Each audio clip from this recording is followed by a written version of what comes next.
नमस्कार दोस्तों, एक बार फिर से बहुत बहुत स्वागत है आप सभी का मेरे YouTube channel AYT India academy पर।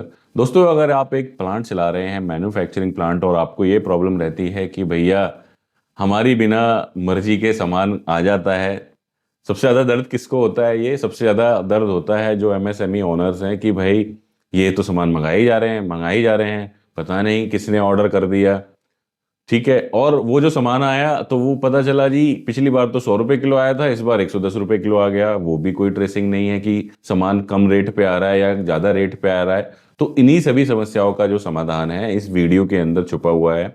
तो इस वीडियो को आप डिटेल में देखें तो इसके अंदर हम डिस्कस करेंगे purchase indent and purchase order, जो आपकी इन सारी समस्याओं का समाधान है। और ये जो हमारी वीडियो है, ये हमारी 9वीं वीडियो है इस सीरीज के अंदर, जिसके अंदर हमने 55 फॉर्मेट्स एंड सिस्टम डेवलप करे हैं टू रन अ कंपनी। अगर आप एक मैन्युफैक्चरिंग प्लांट को चलाना चाहते हैं तो उससे संबंधित हमने 55 फॉर्मेट्स, हर डिपार्टमेंट, चाहे वो स्टोर हो, परचेज हो, चाहे वो मेंटेनेंस हो या सेल हो या डिस्पैच हो या डिजाइन हो, वो हमने फॉर्मेट्स सारे बना दिए और उसका बंच बना करके एक कोर्स हमारा ट्रेनिंग ऐप है उसके ऊपर हमने डाल दिया है। तो आप वहां जाकर के इसको चेकआउट कर सकते हो। चलिए फिर बिना वक्त गवाए शुरू करते हैं वीडियो को। Let's start. दोस्तों, सबसे पहले ना हम डेफिनेशन समझ लेते हैं कि भाई परचेज इंडेंट और जो परचेज ऑर्डर है दोनों में डिफरेंस क्या है। बेसिकली जो परचेज इंडेंट है, ठीक है, कुछ लोग इसको परचेज इंडेंट रिक्वेस्ट भी बोल देते हैं, PIR, ठीक है, और ये हो गया परचेज ऑर्डर। तो परचेज इंडेंट जो है वो रिक्वेस्ट है परचेज करने के लिए। क्या है? रिक्वेस्ट है जो कि यूजर डिपार्टमेंट दे रहा है कि मेरे को ये सामान की जरूरत है। कौन सा सामान ऐसा होगा जो स्टोर में मौजूद नहीं है, तो उसके लिए उसने इंडेंट रेस किया कि भाई मेरे को ये सामान की जरूरत है। ठीक है, इसका पर्पज मेनली ये है कि एक्सेस परचेजिंग ना हो, कि पता चला कि भाई ये सामान की जरूरत ही नहीं है और किसी ने ऐसे ही फोन किया सप्लायर को कि भाई ये सामान भेज दो। क्योंकि लाला कंपनियों में तो पता ही है कि भैया स्टोर वाला भी सप्लायर से बात कर रहा है, प्रोडक्शन वाला भी कर रहा है, क्वालिटी वाला भी कर रहा है, कोई सिस्टम तो है नहीं। तो उसके लिए क्या करना है कि भैया हमें परचेज इंडेंट रिक्वेस्ट या PI जो हमने बनाना है, ठीक है, जिसके अंदर ये लिखा होगा कि भाई को सामान चाहिए, कितना सामान चाहिए, किस उद्देश्य से चाहिए, और अगर इसका स्टॉक मेंटेन हो रहा है तो हमारे पास स्टॉक कितना इसका पड़ा हुआ है। तो इससे क्या करोगे, आप ये कंट्रोल कर लोगे कि एक्सेस परचेजिंग तो नहीं हो रही है, जिस चीज के लिए चाहिए एक्चुअल में वही सामान आ रहा है। दूसरा आता है हमारा परचेज ऑर्डर। परचेज ऑर्डर क्या है? हमारे प्राइस, क्वांटिटी और डिलीवरी टर्म्स को सेट करता है। जो हमने परचेज की रिक्वेस्ट डाली कि वो सही रेट पे आया, ऐसा तो नहीं है कि पिछली बार आया 100 रुपए किलो और इस बार आ गया 110, अगली बार आ गया 120, फिर आ गया 115। बाबूजी को पता ही नहीं है या परचेजर को पता ही नहीं है और मंगाई जा रही है, मंगाई जा रहे हैं, मंगाई जा रहे हैं सामान। तो उसको कंट्रोल करने के लिए हम PO बनाते हैं, ठीक है, जिसके अंदर पूरा वेंडर की डिटेल वगैरह लिखते हैं, किस रेट पे सामान आएगा, कितनी क्वांटिटी आएगी, कब तक डिलीवरी होगी। तो वो सारी चीजें इसके अंदर मेंशन होती है। फॉर्मेट अभी हम दोनों के दोनों समझेंगे, उससे आपको क्लैरिटी मिल जाएगी। तो मोटे तौर पे समझें तो परचेज इंडेंट हो गया कि एक्सेस परचेज को कंट्रोल करने के लिए, ठीक है, और जो परचेज ऑर्डर है कि जो सामान परचेज होकर आ रहा है वो सही आ रहा है, सही क्वांटिटी में आ रहा है, सही रेट पे आ रहा है, उसको कंट्रोल करने के लिए। ठीक है, ये बेसिकली क्या है, एक ऑडिटिंग पर्पज से भी आप यूज करते हो परचेज ऑर्डर को, कि जो सामान खरीद के आया आपने उसका PO लिया कि उसी हिसाब से इनवॉइस से आपने मैच कर लिया कि कोई इसमें डिफरेंसेस तो नहीं है। अब हम दोनों के दोनों जो फॉर्मेट हैं उनको डिटेल में समझ लेते हैं। आपकी स्क्रीन के ऊपर जो है परचेज इंडेंट रिक्वेस्ट का जो फॉर्म है या फॉर्मेट है वो आ चुका है। इसके अंदर सबसे ऊपर हमने देखा डिपार्टमेंट, किस डिपार्टमेंट ने रेज किया, ठीक है, किसको रेज किया, स्टोर या परचेज को रेज किया हमने, किस ऑर्डर के अगेंस्ट में किया। अगर ये कोई ऑर्डर हमने लगाया हुआ है जो हमारे डिस्पैच जानी है तो उसके अगेंस्ट में आ सकता है, अदरवाइज इसको ब्लैंक छोड़ेंगे। डेट, देन इसका एक सीक्वेंस नंबर हो गया, ठीक है। अब इसके हेडर्स क्या क्या है वो समझ लेते हैं। जैसे येलो वाला जो पार्ट है ये कौन भरेगा, यूजर डिपार्टमेंट भरेगा या स्टोर भरेगा, ठीक है। तो सबसे पहले क्या आ गया, क्या आइटम कोड है, ठीक है, 1 2 3 4 5 ले लेते हैं। आइटम का डिस्क्रिप्शन ले लेते हैं, क्या कि भैया मेरे को RM ग्रेनुल्स चाहिए, ठीक है, ठीक है। पर्पज ऑफ यूज क्या चाहिए, पर्पज यहाँ पर आ गया हमारा कि भाई प्रोडक्शन करना है मेरे को, ठीक है, इसलिए चाहिए। रिक्वायर्ड क्वांटिटी कितनी हो गई, इसने डाला कि भाई रिक्वायर्ड है मेरे को 250 kg, ठीक है। आप इसमें अंदर क्या कर सकते हो, यहाँ पर स्टॉक क्वांटिटी भी डाल सकते हो कि मेरे पास जो है अभी 500 किलो पड़ा हुआ है, जिससे कि जो अप्रूवर है उसको क्लियरिटी रहे कि भाई मेरे पास 500 किलो ऑलरेडी पड़ा हुआ है। रिक्वेस्ट किसने डाली वो यहाँ पे अपने साइन कर देगा या नाम लिख देगा। अब ये आ गया अप्रूवर ने, जिसने अप्रूव करना है। कौन करेगा अप्रूव? या तो परचेजर, या अगर हमारी एमएसएमई यूनिट होती है तो इन जनरल वहां पे परचेज को अप्रूव जो है ऑनर करते हैं। ठीक है, अप्रूव राय में उसका नाम आ गया और अप्रूव क्वांटिटी, जैसे इन्हें 250 किलो लिखा नहीं कि उन्होंने कहा नहीं जी अभी 2000 किलो मंगा लो, उससे हमारा काम चल जाएगा।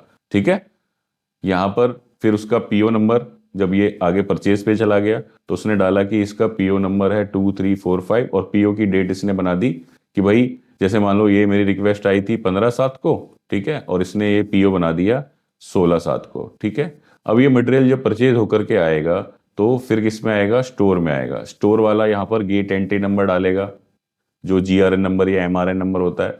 कितनी तारीख को आया? मान लीजिए आपने 15 को ऑर्डर लगाया और ये हमारा 20 तारीख को लौट के आया। ठीक है, यहाँ पे आप दे सकते हो रिसीव्ड क्वांटिटी भी दे सकते हो कि अगर कई बारी क्या होता है शॉर्ट क्वांटिटी आ जाती है तो यहाँ पे हमने क्वांटिटी दी, देन रिमार्क्स। तो इस तरीके से क्या होगा, आपका पूरा का पूरा जो है सिस्टम चलता रहेगा। अब इसका आप क्या कर सकते हो, एक प्रिंट निकाल सकते हो पूरे फॉर्मेट का, और जितने भी परचेज इंडेंट की रिक्वेस्ट जानी है वो एक बारी में पूरी इसके अंदर फॉर्मेट के अंदर भर ली, और जिससे अप्रूव कराना है उससे अप्रूव कराया, साइन कराया और स्टोर वाले परचेज वाले को दे दिया। फिर परचेज वाले ने मान लो इसमें 3 आइटम किसी एक सप्लायर से आने हैं, 2 किसी और से आने हैं, 1 किसी और से आना है, तो वो 3 पीओ बना देगा उसके बेस पे। ठीक है, अब पीओ के अंदर वह क्या क्या चीजें डालेगा दोस्तों? पीओ के अंदर सबसे पहले तो हमारी डिटेल आती है कि किसको इनवॉइस करना है और मटेरियल कहाँ पे रिसीव करना है हमने। कई बार क्या होता है कि हमारी 2 फैक्ट्रियां हैं तो इनवॉइस तो जो है वो इस वाले प्लांट के नाम पे होना है और जो डिस्पैच होनी है या रिसीविंग होनी है वो इस वाले प्लांट पे होना। तो यहाँ पे पूरी डिटेल आ गई, कंपनी का नाम आ गया, उसका एड्रेस आ गया, ठीक है, उसके बाद pan number, GST number, state code, contact number, email ID पूरा डाल दिया। ऐसे ही इस पे भी आपने डाल दिया। ये सब डालना इसलिए जरूरी है कि जब आप मटेरियल की रिक्वेस्ट भेजोगे, कोई मेल करोगे तो साथ में अप्रूव्ड पीओ दे दोगे। ठीक है, तो अगर वहां पर जो कोई पर्सन है उसको कोई क्लैरिटी चाहिए तो इसके ऊपर नंबर लिखा होगा आपका पीओ के ऊपर, तो वो इजीली कांटेक्ट कर पाएगा, तो जो कम्युनिकेशन गैप है वो खत्म हो जाएगा। उसके बाद यहाँ पर आ गया हमारा पीओ नंबर। ठीक है, किस डेट को दिया हमने वो डेट आ गई। ठीक है, यहाँ पे रेफरेंस नंबर डाल सकते हो। रेफरेंस नंबर क्या है? यहाँ पे इंडेंट का नंबर आ गया कि अगर मान लो ये इंडेंट नंबर मेरा, जो ये स्लिप नंबर यहाँ पे लिखा हुआ है, ये मेरा 4568 है, तो वो मेरा यहाँ पर पीओ नंबर के अंदर भी आ जाएगा 4568 और वो डेट आ जाएगी। इसके अलावा अगर कोई रेफरेंस डालना है वो डाल सकते हो। डिस्पैच कैसे करना है? ट्रक के थ्रू करना है। डिलीवरी टर्म क्या है कि भाई सेम डे पे चाहिए। Mode of payment, terms of payment क्या है? जो 45 डेज जो हमने आपको अप्रूव्ड वेंडर लिस्ट में बताया था वो यहाँ मेंशन हो गया कि 45 दिन की पेमेंट है। ठीक है, फ्रेट चार्ज अगर है तो वो लग गया है यहाँ पर। उसके बाद में यहाँ पर सप्लायर जिसको हमने ये पीओ रेस किया है उसकी पूरी डिटेल आ गई, उसका नाम, पता, एड्रेस, जीएसटी नंबर वगैरह। ठीक है, फिर इसके अंदर हमने क्या क्या आइटम मंगाने हैं वो आइटम आ गए। ठीक है, कि हमने ये 3 आइटम मंगाने हैं वो हमने यहाँ पे डिटेल डाल दी। उसका जो है एचएसएन कोड, जीएसटी रेट यहाँ पर आ गया। ठीक है, उसके बाद उसकी क्वांटिटी, रेट पर यूनिट। ठीक है, फिर उसकी यूनिट ऑफ मेजरमेंट की सेट है, पीस है, नोज है, तो उसके बेस पे बेसिक आ गया, उसके बेस पे जीएसटी अमाउंट आ गया और यहाँ पे टोटल अमाउंट आ गया। तो यहाँ पे लास्ट में वैल्यू आ गई कि इतनी क्वांटिटी 460 पीस का ये पीओ गया है, इसमें जो टोटल इतना है, जीएसटी इतना है, टोटल अमाउंट इतना बनेगा। तो आपको पता चल गया कि भाई इतनी की मेरी परचेजिंग इस महीने में होने वाली है। उसी का यहाँ पे हमने वर्ड्स में डाल दिया। यहाँ अपने पूरे डिक्लेरेशन डाल सकते हो। ठीक है, और यहाँ पे आप अपना डिलीवरी शेड्यूल डाल सकते हो कि 500 जो है डे 2 पे दे देना, 500 डे 5 पे दे देना। ठीक है, तो जिससे कि कई बार हमने बड़े लॉट का ऑर्डर लगा दिया 10,000 पीस का, तो वो एक साथ तो भेजेगा नहीं वेंडर, और हमारा जो है पार्ट वाइज पार्ट चल रहा है और एक साथ भेज दिया तो इतना बड़ा इनवॉइस काट देगा। तो उसमें क्या करेगा, वो 3 इनवॉइस काट के भेज देगा आपको। एक 1 तारीख को मंगा लिया, एक 15 को मंगा लिया, एक 30 को मंगा लिया। ठीक है, या आपने एक को मंगाया, एक 20 को मंगाया, एक अगली 7 को मंगाया। तो इस तरीके से आप पूरा मैनेज कर सकते हो। फिर यहाँ पर आपकी सील और स्टैंप आ गई। ठीक है, और इसका आपने पीडीएफ बनाया और सप्लायर को ईमेल के साथ भेज दिया कि भाई ये हमारा जो है मटेरियल है, इसकी हमें रिक्वायरमेंट है, इस रेट पे आएगा। उसने यहाँ पर आपका मटेरियल भेजा। जब मटेरियल भेजोगे, रिसीव होगा, तो जो गेट वाला है वही चेक कर लेगा, स्टोर वाला है वो भी चेक कर लेगा कि जिस रेट पे हमने पीओ दिया था क्या उसी रेट पे और वही मटेरियल आया है या नहीं आया।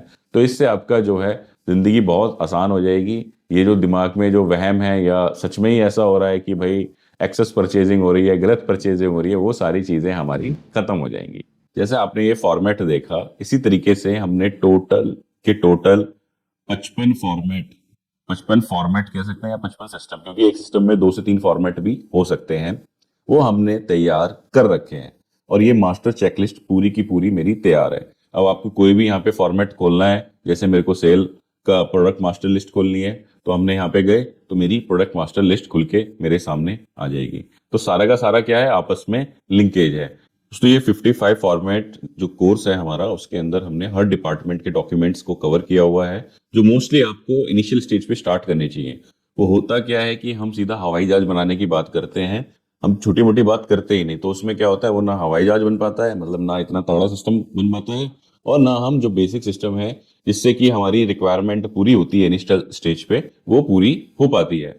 तो इसके अंदर हमने जैसे क्या क्या कवर किया है, सेल्स के अंदर इंक्वायरी मैनेजमेंट, पीपीसी के अंदर master list of product, PPC के अंदर शेड्यूल वाली सप्लाई शीट, उसके बाद परचेज के अंदर अप्रूव्ड वेंडर लिस्ट, परचेज के अंदर material indent PO tracker, security के अंदर gate inward outward register, security में employ gate pass, then store के अंदर स्टॉक रजिस्टर या जो मेरी आईएमएस स्टॉक शीट है, उसके बाद जॉब वर्क और रिटर्नेबल गेट पास का ट्रैकर और रजिस्टर, उसके बाद मटेरियल रिक्विजिशन स्लिप, उसके बाद फिजिकल वर्सेस स्टॉक ऑडिट, उसके बाद non moving item inventory list.